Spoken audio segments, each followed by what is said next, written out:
Welcome back po sa series natin ng puso ng saging. Kung natatandaan ninyo, kinuha natin yung mga bulaklak ng saging kasi gagawin natin siya ngayong ukoy.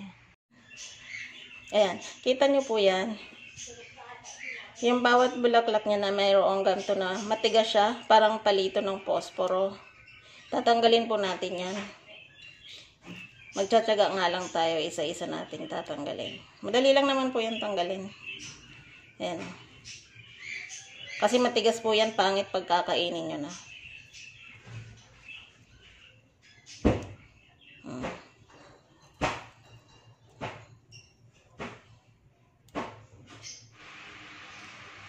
Ayan na po. Natanggalan na natin ng mga ganito, yung matitigas na part, parang palito ng posporo. Titimplahin na natin siya.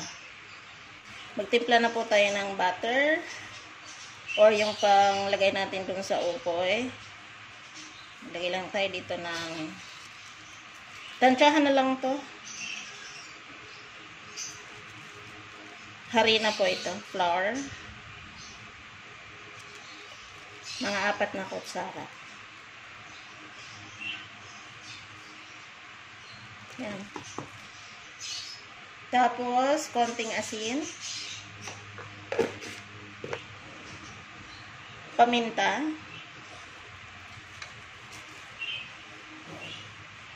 Pwede rin kayo maglagay ng mga pampalasa na gusto nyo, betchin, magic sarap, mga ganun. Lagyan din natin ng kalahating cornstarch. Kalahating kutsara pala. At saka po isang itlog.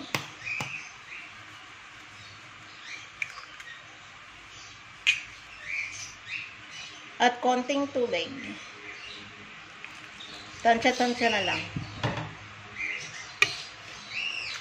Haluin lang natin mabuti hanggang mag-incorporate lahat ng ingredients. Okay na po siguro yan. Ganyan ang consistency.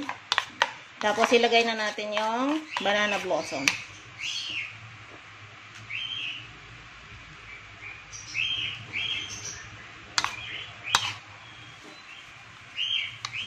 Ayan po, ganyan ang itsura niya. Buhayin na natin ang apoy.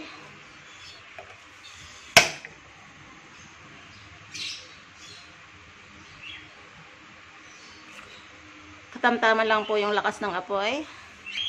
Tapos, maglagay tayo ng konting mantika. Kahit anong klaseng mantika po. Ang akin ay ganyan. Ayan, mainit na siguro ang mantika natin. Ilagay na natin yung ating banana blossom ukoy.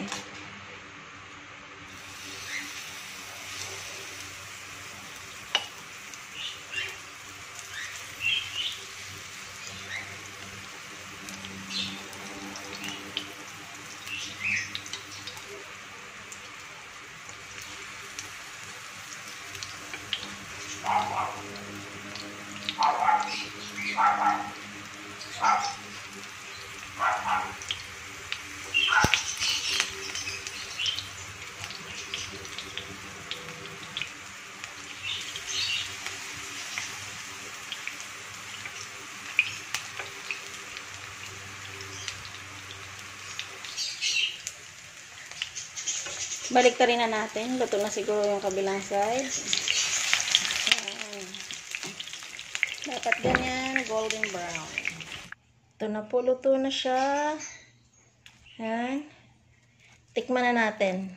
Pero dapat ito may sausawan kayo. Pwedeng suka or pwedeng sweet chili or pwede namang ketchup. Bahala na. Moment of truth. Crispy. Diba? Sarap.